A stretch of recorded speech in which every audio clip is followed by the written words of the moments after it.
গগনাবাদ অঞ্চল তৃণমূল কংগ্রেসের উদ্যোগে সাংগঠনিক আলোচনা সভা অনুষ্ঠিত হল রবিবার গগনাবাদ কমিউনিটি হলে।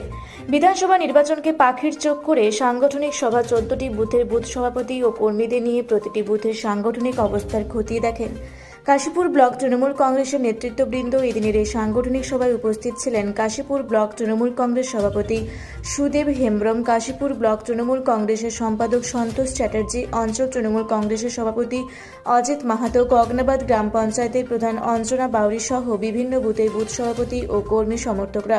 এই দিনের সভায় ভিড় ছিল চোখে পড়ার মতো। সুদেব হেমব্রম জানান, 1 বছর পরে বিধানসভা নির্বাচন, তার আগে দলের সংগঠন আরও মজবুত করে তোলার লক্ষ্যে প্রতিটি বুথের সভাপতিদের নিয়ে এই বৈঠক করা হলো।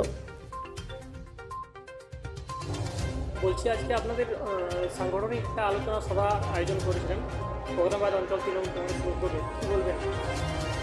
ঘটনা হচ্ছে আগামী 2026-এ যে বিধানসভা নির্বাচন, এই নির্বাচনকে লক্ষ্য রেখে আমরা আজকে প্রত্যেকটি বুথ স্তর থেকে আমরা মহিলা এবং পুরুষ কর্মীদের আজকে আমন্ত্রিত করে এক জায়গায় একত্রিত হয়ে আগামী 2026-এ বিধানসভা যাতে আমরা ভালো করে আমরা ফল দিতে পারি, রেজাল্ট করতে পারি, সেই উদ্দেশ্য নিয়েই আজকে আমাদের একটা সাংগঠনিকভাবে পর্যালোচনা করা হলো। তাতে আমাদের কর্মীদের উদ্দীপনা, আমাদের মহিলাদের উদ্দীপনা ভালোভাবে খুব সাড়া পাওয়া গেছে এবং আমরা প্রত্যেকটি প্রতিষ্ঠান ধরে ধরে আমরা আগামীকাল থেকেই আমরা বুথ মিটিংগুলো করতে শুরু করব এবং 2026-এ বিধানসভা নির্বাচনে কাশীপুর বিধানসভা, সেই বিধানসভায় যেন ভালো আমরা ফল করতে পারি, এই আশা নিয়ে আমাদের আজ থেকে আমরা বিধানসভা নির্বাচনের উদ্দেশ্যে আমাদের রাজনৈতিক আমাদের লড়াই শুরু হয়ে গেল। আমরা বিরোধী পক্ষকে কোনো কারণেই আমরা 1 ইঞ্চি মাটি ছাড়ব না। মমতা বন্দ্যোপাধ্যায়ের যে উন্নয়ন, মমতা ব্যানার্জির যা প্রকল্প, মমতা ব্যানার্জি যে সারা বাংলার মানুষের যে ভালোবাসা, সেই ভালোবাসাকে অক্ষুণ্ণ রাখার জন্য আমরা জীবন দিয়ে 2026-এ বিধানসভা নির্বাচনে গগনাবাদ অঞ্চল একটা ভালো রেজাল্ট করার আশা নিয়ে আমরা নেব।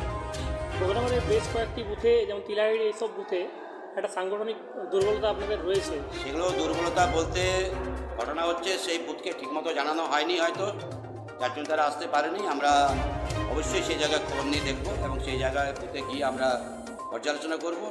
সেই বুথগুলো ঠিক হয়ে যাবে, ওগুলো সাধারণ ব্যাপার। আমরা সেই জায়গায় গেলে ওগুলো ঠিক হয়ে যাবে।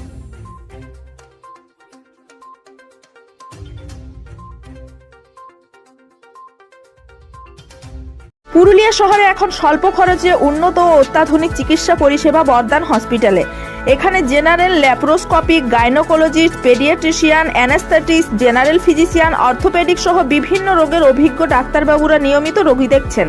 এছাড়াও 24 ঘন্টা বিনামূল্যে অ্যাম্বুলেন্স পরিষেবা রয়েছে, স্বাস্থ্যসাথীর সুবিধাও। যোগাযোগ করুন বর্দান হসপিটাল, রাঁচি রোড, সৈনিক স্কুলের নিকটে। মোবাইল নাম্বার 8918968624 এই নাম্বারে।